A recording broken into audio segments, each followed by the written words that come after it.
बच्चों की first dental visit कब होनी चाहिए? तो that would be around 6 to 7 months और एट मैक्स 1 year।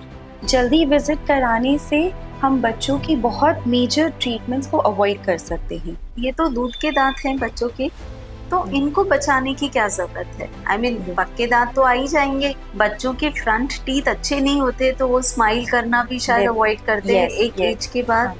ऐसे बहुत बच्चे होते हैं जो स्माइल नहीं करते हैं, जो बोलना नहीं चाहते हैं। दांतों की वजह से, स्माइल की वजह से एक बच्चे का कॉन्फिडेंस लेवल भी बहुत डिपेंड करता है। बहुत बच्चे होते हैं स्कूल में जो शाय फील करते हैं, जो अपने टीचर से डर जाते हैं क्योंकि उनको लगता है कि जैसे ही वो बोलेंगे तो उनके टीथ अच्छे नहीं दिखेंगे, येलो दिखेंगे, उनका मजाक बनेगा स्कूल में, जिसकी वजह से वो अंडर कॉन्फिडेंट रहते हैं और इंट्रोवर्ट बन जाते हैं।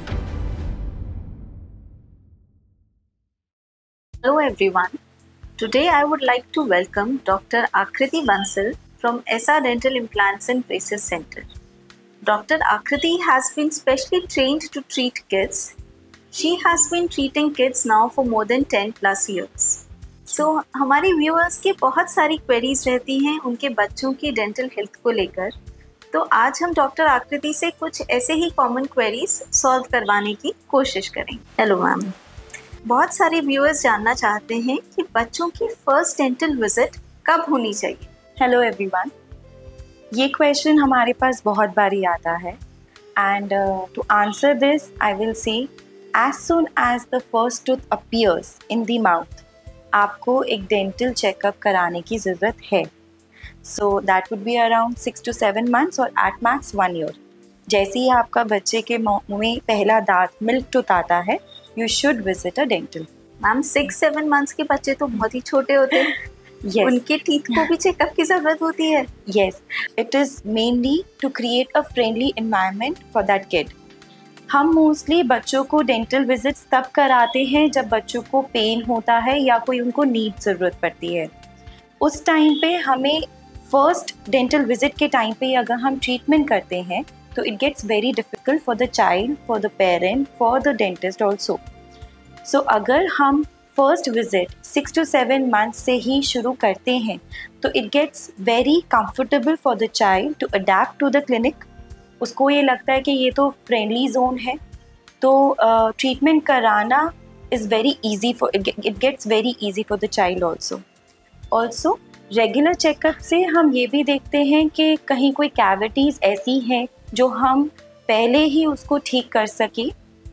ऑल्सो जल्दी विज़िट कराने से हम बच्चों की बहुत मेजर ट्रीटमेंट्स को अवॉइड कर सकते हैं।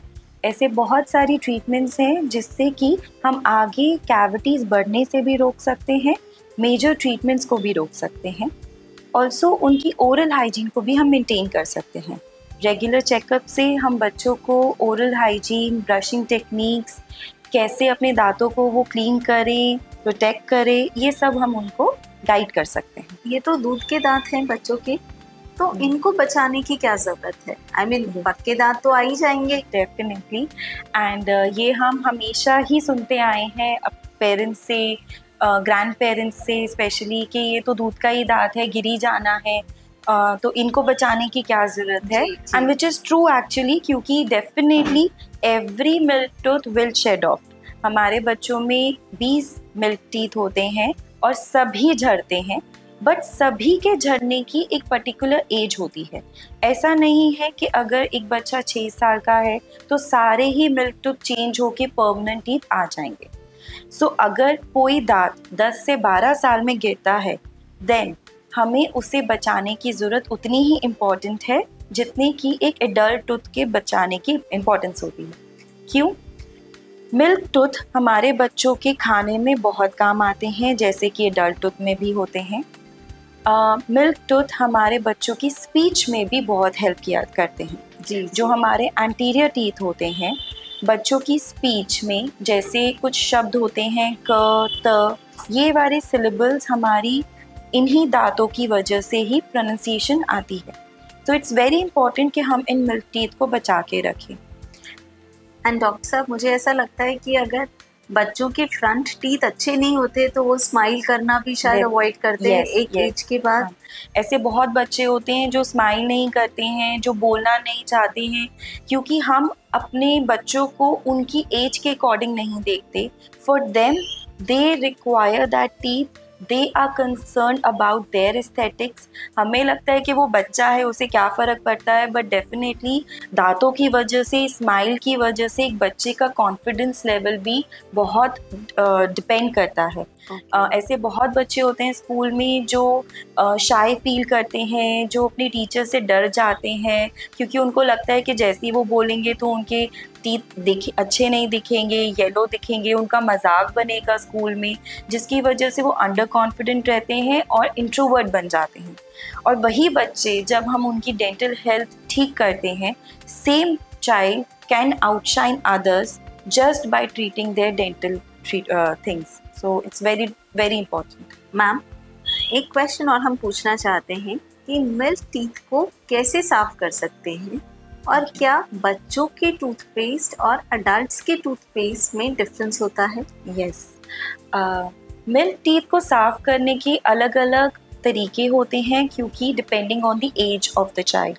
अगर आपका बच्चा, जैसे मैंने कहा कि जैसे ही फर्स्ट दांत आता है तो हमें दांतों को बचाने के तरीके ढूंढ लेने चाहिए। So that one thing is brushing. So when your child is 6 to 7 months, he cannot brush अपने आप से। कुछ फिंगर ब्रशेस आती हैं readily available in the market, जिससे कि हमें अपने बच्चों के दांतों को क्लीन करना चाहिए। You can use a cotton swab also to maintain oral hygiene. उसके बाद when the child is 3 years old, तब तक हमें उनको बहुत छोटे टूथब्रश का जिसका हेड होता है वो यूज़ करना चाहिए। And after that we can use a normal toothbrush. Toothpaste भी डिफरेंट होता है बच्चों का अकॉर्डिंग टू देयर एज। जब तक हमारा बच्चा 3 साल तक होता है तब तक हमें एक फ्लोराइड फ्री टूथपेस्ट करना चाहिए। Why fluoride free? Because India में water fluoridation is not very constant. तो to eliminate higher levels of fluoride, we provide kids with fluoride free toothpaste. बच्चे टूथपेस्ट को गल्प ना कर लें, और अगर गल्प कर लें तो फ्लोराइड अंदर ना जाए, इसी वजह से फ्लोराइड फ्री टूथपेस्ट इस एज ग्रुप में यूज़ होता है। आफ्टर दैट बच्चे इजीली स्पिट करना सीख जाते हैं। व्हेन यू नो कि आप रिंस करते हैं, सब इजीली होता है, तो वी यूज़ 500 ppm का toothpaste, which is also less than what we adult toothpaste में जितनी मात्रा होती है उससे कम होती है एक किड्स के टूथपेस्ट में। But definitely brushing should be done twice daily, इसमें कोई चेंजेस नहीं होते हैं। That means brushing twice holds good for everyone. Yes, definitely. Ma'am, बच्चों की फीलिंग्स तो निकल जाती है, यूजुअली निकल जाती है, तो फिर क्या करना चाहिए हमें? ये भी देखा गया है, और बहुत पेरेंट्स हमारे पास आते हैं, कहते हैं कि बच्चों की फीलिंग्स कराई थी, वो तो 1 ही महीने में निकल गई, अब क्या करें? ऐसे बार बार ट्रीटमेंट्स तो बच्चा नहीं कराता है, and it's not feasible also. So हमें ये देखना है कि जिस दांत में वो कैविटी लगी है, that tooth is a candidate for a filling और अ क्राउन। अब हमारे पास कुछ परमानेंट ट्रीटमेंट्स भी आई हैं, जिससे कि हम ये दांतों की फिलिंग्स निकलने को एलिमिनेट कर सकते हैं। So dental crowns is a very good treatment, जिससे कि हम ये परेशानी को अवॉइड कर सकते हैं।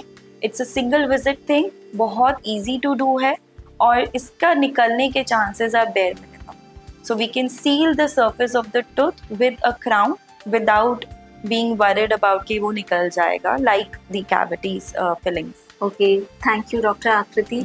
It was a very nice and informative session with you. I hope viewers हमने आपकी सारी queries sort out कर दी होंगी. इसके बावजूद अगर आपके पास कोई questions है, कोई queries है, please feel free to ask in the comment section.